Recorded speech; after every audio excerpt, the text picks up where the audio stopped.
Pertandingan antara Pantai Gading versus Norwegia, bentrokan dua kutub dan kultur penuh determinasi fisik tinggi. Babak pertama, Pantai Gading yang melakoni laga fase gugur Piala Dunia pertama dalam sejarah mereka, tampil tanpa rasa takut. Fisik yang kokoh, transisi cepat, dan serangan sayap konstan sempat membuat barisan pertahanan Norwegia kewalahan. Namun, sepak bola modern adalah tentang momen efisiensi. Ketika babak pertama berakhir tanpa gol, Martin Ødegaard memberikan umpan pendek ke Antonio Nusa di sisi kiri penalti. Pemain berusia 21 tahun itu melakukan tusukan ke dalam, menipu bek lawan, dan melepaskan tembakan melengkung ke tiang jauh yang tak mampu digapai Yahya Fofana pada menit 39. Norwegia memimpin 0-1, memecah kebuntuan dengan estetika tinggi. Memasuki paruh kedua, Pantai Gading menolak untuk menyerah pada takdir.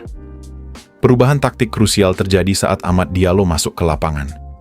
Winger Manchester United ini langsung menyuntikkan energi murni ke dalam permainan Pantai Gading. Sebelum mencetak sejarah di lini depan, Diallo bahkan melakukan penyelamatan heroik di garis gawangnya sendiri untuk menggagalkan peluang Torbjørn Hegem. Puncaknya terjadi pada menit 74. Melalui skema 1-2 yang mematikan dengan Pepe, Diallo menari melewati dua bek Norwegia sebelum melepaskan sepakan keras yang menghujam gawang Ørjan Nyland. Skor imbang 1-1 dan momentum sepenuhnya milik wakil Afrika. Ketika pertandingan tampak akan berlanjut ke babak tambahan waktu, pria yang sepanjang laga dijaga ketat itu akhirnya menemukan ruangnya.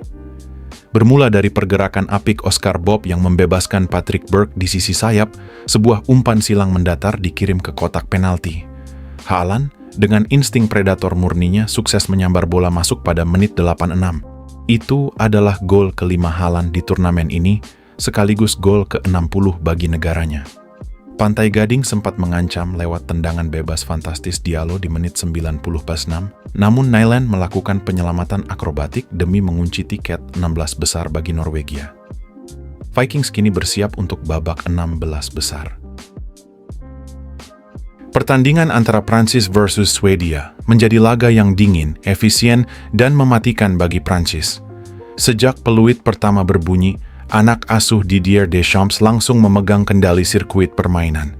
Menggunakan formasi 4-2-3-1 yang cair, kreativitas Mikael Olise dan tusukan-tusukan Bradley Barcola dari sisi sayap membuat lini pertahanan Swedia yang dikomandoi Victor Lindelöf terus-menerus berada dalam mode panik.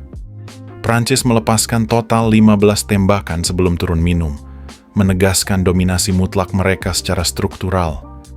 Ketika laga tampak akan imbang di paruh pertama, pada menit 45, berawal dari skema sepak pojok pendek di sisi kiri, Kylian Mbappe melakukan akselerasi sebelum melepaskan sepakan melengkung yang bersarang tepat di pojok tiang jauh. Skor 1-0 menutup babak pertama. Memasuki paruh kedua, intensitas serangan Prancis tidak mengendur sedikit pun. Di menit 53, giliran Bradley Barcola yang mencatatkan namanya di papan skor. Memanfaatkan umpan dari Mikael Olise yang tampil visioner sepanjang laga, Barcola dengan tenang mengonversi peluang dari dalam kotak penalti menjadi gol kedua Prancis. Pesta Prancis disempurnakan di menit 74. Lagi-lagi kombinasi Olise dan Mbappe menjadi momok mengerikan bagi Swedia. Umpan presisi Olise langsung disambar oleh Mbappe dengan penyelesaian akhir yang klinis. Gol ini tidak hanya mengunci kemenangan Prancis menjadi 3-0, tetapi juga membawa Mbappe mengukir tinta emas sejarah dengan total 18 gol di sepanjang partisipasinya di Piala Dunia, melampaui rekor Miroslav Klose dan kini hanya berjarak 1 gol dari catatan Lionel Messi. Dengan hasil ini, Didier Deschamps membawa Prancis melenggang gagah ke babak 16 besar. Pertandingan antara Meksiko versus Ekuador, pertarungan meledak dengan intensitas tinggi. Babak pertama, mengandalkan energi kolektif yang agresif sejak peluit pertama dibunyikan, tuan rumah langsung mengurung pertahanan Ekuador. Meksiko hanya butuh waktu kurang dari setengah jam untuk menegaskan siapa penguasa absolut di lapangan. Menit 22, kejutan berawal dari kejelian Roberto Alvarado yang mengirimkan umpan cungkil mematikan dari lini tengah. Bola melewati garis pertahanan tinggi Ekuador dan mendarat di kaki Julian Quiñones.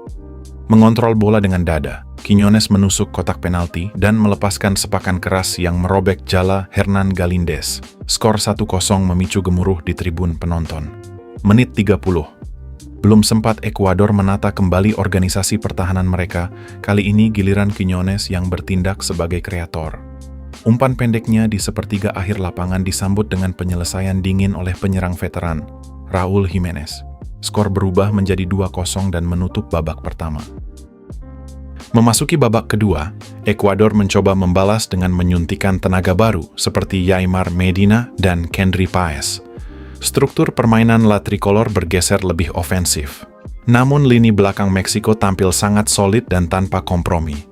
Penjaga gawang Meksiko, Raúl Rangel, juga tampil sigap menghalau peluang emas.